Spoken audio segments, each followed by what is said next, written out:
డ్రీమ్11 చాలా మందిని కోటీశ్వరులుగా తయారు చేసింది. కొందరు కోటి గెలిస్తే మరికొందరు 3 కోట్ల రూపాయలు గెలుచుకున్నారు. కానీ ఈ రోజు రాత్రికి రాత్రే 4 కోట్ల రూపాయలు గెలుచుకున్న ఒక వ్యక్తి గురించి తెలుసుకుందాం. అవును, ఇది విన్న చుట్టుపక్కల వాళ్ళు నమ్మలేకపోయారు. కానీ నిజం తెలిసిన తరువాత అందరూ అభినందించడం మొదలు పెట్టారు. నెలకు 18,000 సంపాదించే వ్యక్తి ఇప్పుడు కోటీశ్వరుడు కావడం చూసి ప్రజలు ఆశ్చర్యపోతున్నారు. మధ్యప్రదేశ్ లోని కాండ్వా జిల్లాలోని హర్సద్ లో నివసించే అఫ్జల్ ఖాన్ ఇప్పుడు కోటీశ్వరుడయ్యాడు.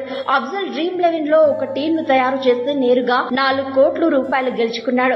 పేద కుటుంబానికి చెందిన అఫ్జల్ ఇప్పుడు ఊరందరికీ హీరో అయ్యాడు. అఫ్జల్ ఖాన్ ఒక ట్రాన్స్పోర్ట్ కంపెనీలో అకౌంటెంట్ గా పనిచేస్తున్నాడు. అతని స్నేహితులు తరచూ డ్రీమ్11 లో టీం వేయమని అదృష్టం మారొచ్చని చెప్పేవారట. అఫ్జల్ మొదట్లో దీన్ని సీరియస్ గా తీసుకోలేదు. కానీ కొద్ది రోజుల్లోనే అతను టీంలు వేయడం మొదలు పెట్టాడు. ఇటీవల పంజాబ్ ఆర్సీబీ మధ్య జరిగిన మ్యాచ్ లో అతను ఒక టీం వేయగా మ్యాచ్ ముగిసిన వెంటనే అతని స్నేహితుడు ఫోన్ చేసి బాయ్ నువ్వు కోటీశ్వరుడి అయ్యావు అని చెప్పాడు. అఫ్జల్ స్వయంగా చెప్పాడు తాను టీం వేసి నిద్రపోయానని. రాత్రి 11:30 గంటలకు అతని స్నేహితుడి నుంచి ఫోన్ వచ్చిందని, అతని టీం మొదటి బహుమతిలో ఉందని చెప్పాడు. అఫ్జల్ చూసేసరికి అతని ఖాతాలోకి పూర్తిగా 4,471 రూపాయలు విజయవంతంగా నమోదై ఉంది. ఆ రాత్రికి తనకి నిద్ర పట్టలేదట.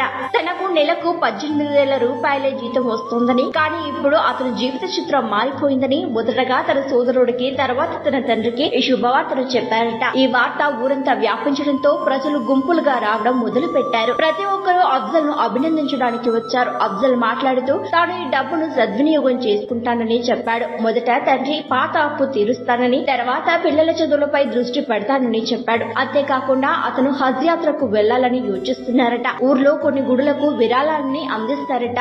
అఫ్జల్ సహచరులు, స్నేహితులు చాలా సంతోషంగా ఉన్నారు. అతని సహచరులలో ఒకరైన రామ్ చౌహాన్ మాట్లాడుతూ ఈయన మా పెద్దన్నయ్య, మాకు అకౌంటింగ్ నేర్పించారు. ఈ రోజు ఈయన కోటీశ్వరుడు కావడంతో మేము కోటీశ్వరులు అయినట్లు అనిపిస్తోందని చెప్పాడు. ప్రస్తుతం మొత్తం ట్రాన్స్పోర్ట్ టీం చాలా సంతోషంగా ఉంది. డ్రీమ్11 గెలిచిన తర్వాత అఫ్జల్ యువతకు ఒక ముఖ్యమైన సందేశాన్ని ఇచ్చాడు. అది అదృష్టం ఆట అని, ప్రతి ఒక్కరూ గెలవలేరని చెప్పారు. నేను ఎవరిని ఇందులో డబ్బులు పెట్టమని ప్రోత్సహించను. ఇందులో 100% ఆర్థిక నష్టం ఉంది. కోట్లాది మంది ఇందులో డబ్బులు పెట్టి నష్టపోతారు, బెట్టింగ్లు పెట్టి ఓడిపోతారు. కొద్ది మంది మాత్రమే దీంట్లో గెలుస్తారు. కాబట్టి మీరు మీ కెరీర్ పైన దృష్టి పెట్టండి, కష్టపడండి, ఆలోచించి ఏదైనా నిర్ణయాన్ని తీసుకోండి ఆయన అన్నారు. మరిన్ని ట్రెండింగ్ వీడియోల కోసం న్యూస్ 18 తెలుగు యూట్యూబ్ ఛానల్ ను సబ్స్క్రైబ్ చేసుకోండి.